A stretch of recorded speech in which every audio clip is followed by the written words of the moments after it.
केंद्र सरकार मुसीबत में घिरी हुई है। पार्टी इस वक्त बुरे दौर से गुजर रही है। एक तरफ जहां युवाओं के साथ साथ विपक्ष ने सरकार की परेशानी बढ़ाई हुई है, तो वहीं बीजेपी के अंदर भी असंतोष देखा जा रहा है। पार्टी में बगावत हो गई है, एक के बाद एक इस्तीफे हो रहे हैं और अब बीजेपी को फिर से बड़ा झटका लगा है।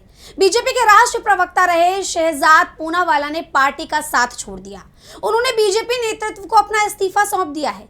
इस तरह की चर्चाएं राजनीतिक गलियारों में जोरों पर हैं। सवाल उठ रहे हैं कि आखिर ऐसा क्या हुआ कि शहजाद पूनावाला को पार्टी छोड़नी पड़ी। उन्होंने अचानक इस्तीफा क्यों दिया? इसके पीछे कई कारण हैं जो बताए जा रहे हैं। इस पर आगे विस्तार से चर्चा करेंगे, लेकिन पहले आइए जान लेते हैं कि आखिर अचानक उनके इस्तीफे की चर्चा कैसे शुरू हुई।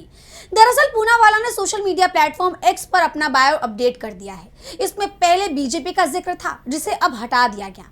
यानी उनके अपडेटेड बायो में बीजेपी या राष्ट्रीय प्रवक्ता के पद का कोई जिक्र नहीं है।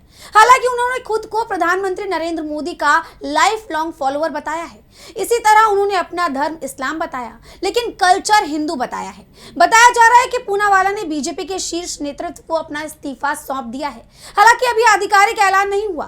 कहा जा रहा है कि जल्द ही इस्तीफे को लेकर आधिकारिक बयान जारी किया जा सकता है, क्योंकि अभी तक आधिकारिक बयान जारी नहीं किया गया, इसीलिए इस्तीफे की वजह साफ नहीं हो पाई। अब सवाल है कि क्या शहजाद पूनावाला राजनीति छोड़ रहे हैं, और अगर हाँ तो क्यों छोड़ रहे हैं? ये कोई अचानक लिया गया फैसला नहीं है। अभी हाल ही में शहजाद पूनावाला ने एक्स पर अपने पुराने इंटरव्यूज के कुछ वीडियो क्लिप शेयर किए थे, जिसमें उन्होंने राजनीति छोड़ने की बात कही थी। वीडियो में उन्होंने बताया था कि वो सक्रिय राजनीति से दूर होने पर विचार कर रहे हैं। उन्होंने कहा था, मैं लगभग 18-19 सालों से सक्रिय राजनीति में हूँ। मैंने बहुत कम उम्र में शुरुआत की थी और अब उस मुकाम पर पहुंच गया हूँ जहां मैं पहुंचना चाहता था। पूनावाला ने आगे बताया कि 2024 के लोकसभा चुनावों में पीएम मोदी के लगातार तीसरी बार कार्यकाल हासिल करने के बाद उन्होंने राजनीति छोड़ने का फैसला किया था। हालांकि उन्होंने दिल्ली, महाराष्ट्र और पश्चिम बंगाल समेत प्रमुख विधानसभा चुनावों में बीजेपी की मदद करने के लिए थोड़ा और वक्त तक राजनीति में बने रहने का फैसला किया। लेकिन अब उन्हें लगता है कि सक्रिय राजनीतिक जीवन से आगे बढ़ने का समय आ गया। यानी देखा जाए तो शहजाद पहले से ही पार्टी छोड़ने का मन बना चुके थे। जब एक कार्यक्रम में उनसे सवाल किया गया था कि उन्होंने राजनीति छोड़ने की बात क्यों कही, तो पूनावाला ने कहा था कि पॉलिटिक्स और इलेक्टोरल रोल दोनों अलग अलग चीजें हैं। मान लीजिए मैं लोकसभा सांसद, राज्यसभा सांसद, काउंसलर, विधायक ना बन पाऊं तो क्या मेरा समाज और राजनीति में कोई योगदान नहीं होगा? और क्या मैं अपनी पूरी ऊर्जा इन पदों के पीछे ही लगा दूं? मेरी ये सोच रही है कि हर व्यक्ति को इस प्रकार से सोचना चाहिए कि जब हम आते हैं तो देश और समाज के प्रति क्या योगदान कर सकते हैं।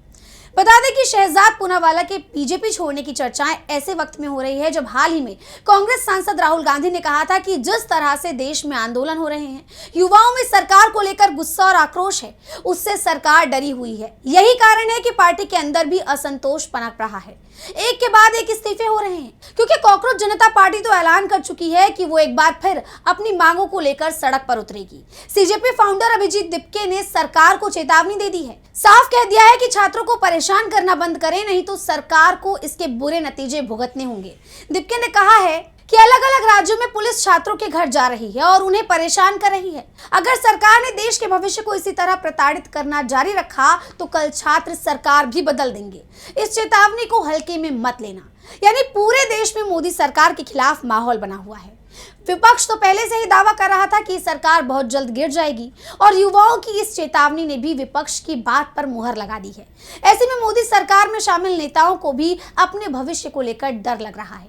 यही वजह है कि वो पाला बदलते हुए दिखाई दे रहे हैं। बीजेपी में भगदड़ के हालात बन गए हैं।